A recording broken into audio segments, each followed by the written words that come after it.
In the first example, we use single-mode optical fiber. It is used to cover greater distances by having a single light beam. Open Packet Tracer, add 2 PT switches which have the right modules for fiber, and add 2 computers to the current setup. Connect PC0 to switch 0 with a straight cable, and PC1 to switch 1.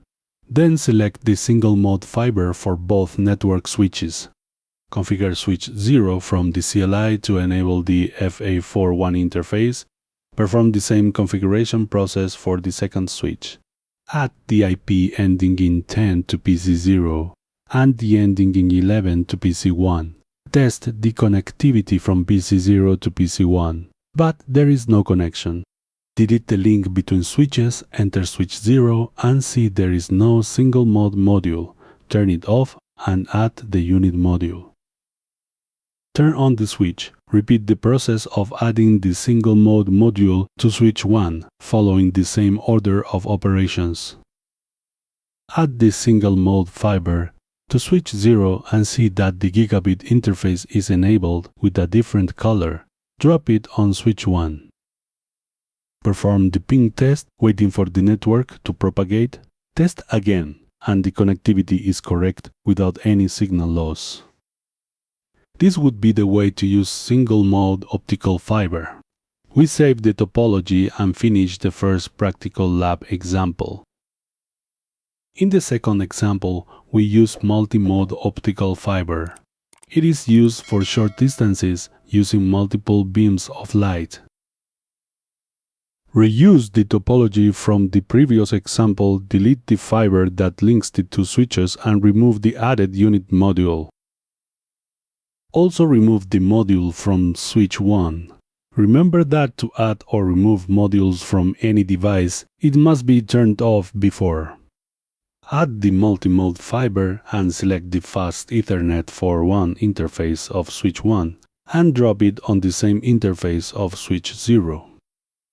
Inside switch 0, we can observe in the iOS commands that the interface used by the multimode was updated in the information. Enter PC0, clear the command prompt history ping PC1 to verify the connectivity and everything works correctly in the lab. Enter PC1, clear the command prompt history ping PC0 to verify the connectivity and everything works correctly in the lab. Save the topology with a new name. In this way, we show how to use multi-mode optical fiber within a local area network. In the third example, we use spine leaf, a network architecture where leaf connects devices and spine links the whole network. Add a layer 3 switch. The 3650, we see it is not connected. Add the 3560 to see the difference between these network switches. When entering switch 0, we see it has a power supply as a module. Add the power module and wait for the switch to boot up.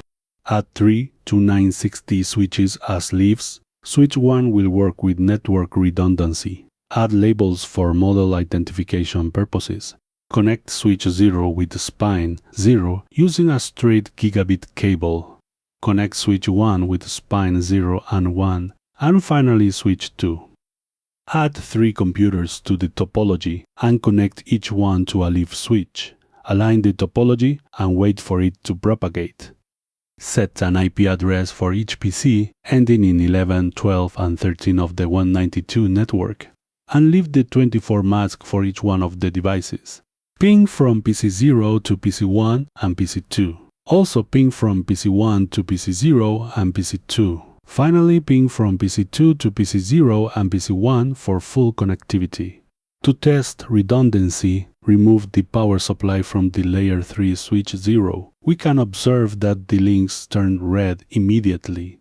From PC2 ping PC1, this one was disconnected, but when pinging PC0 we see there is a connection, showing the redundancy path. Put the power supply back in the layer 3, switch 0, then save the topology. Then see that the links were activated once more. In the fourth example, we use the mesh topology.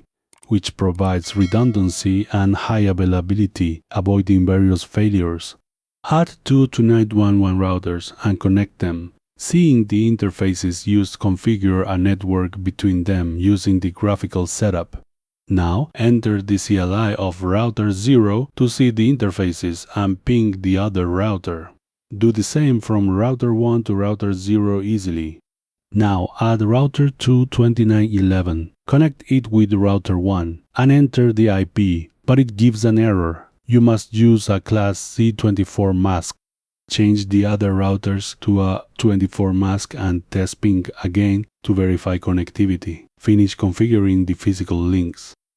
Now test the connectivity by running ping from router 1 to router 2. We can confirm that everything works correctly for all. Then from router 0 ping router 1, everything is still normal. But when pinging router 2, we see there is no connectivity. We are going to use dynamic routing with RIP. Add the 10.0.0.0 network. Test the connectivity again, but routers do not link. The problem is that you have to add RIP to the other routers. Ping again from router 0 to 1 and 2. Everything works well. Finally, add the connection between router 0 and 2. Configure the interface of router 0 with a third network and a 24 mask. Then configure router 2 with that same network but a different IP. Now verify that the addresses are correctly set in place. Enter the CLI of router 0, run ping to router 1, and the connection was successful. Do the same for router 2 to confirm link. Run a trace route from router 0 to 1 and 2, and they are one hop away. Turn off router 0 and test. It shows 2 hops away. Turn the interface of router 0 back on. Save the topology and finish the example of the specific mesh network structure. In the fifth example, we use the hub-spoke topology, which is a centralized topology. The hub connects nodes and traffic passes.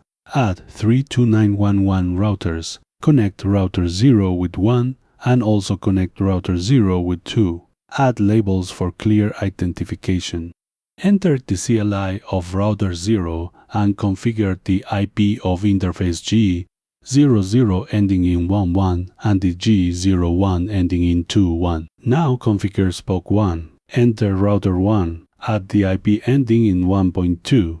And the feature of a spoke is the specific IP route command. Now configure spoke 2.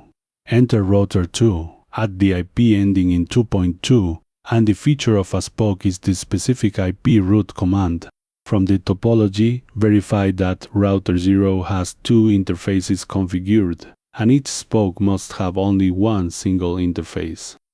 Enter router 1 and ping router 2, which must pass through 0. If we run tracer route, we see the 2 hops that the packet makes. We can also run the show IP route command to observe the routing table that shows how it decides where to send the packets. We have finished the example, saved the topology and exit packet tracer, having shown some of the modern network topologies. As usual, we can see in the home folder, then in PT and then in saves, the PKT files created up to this point in the lab. That is all for this video. If you liked it, subscribe, leave a like and turn on notifications. See you in the next video.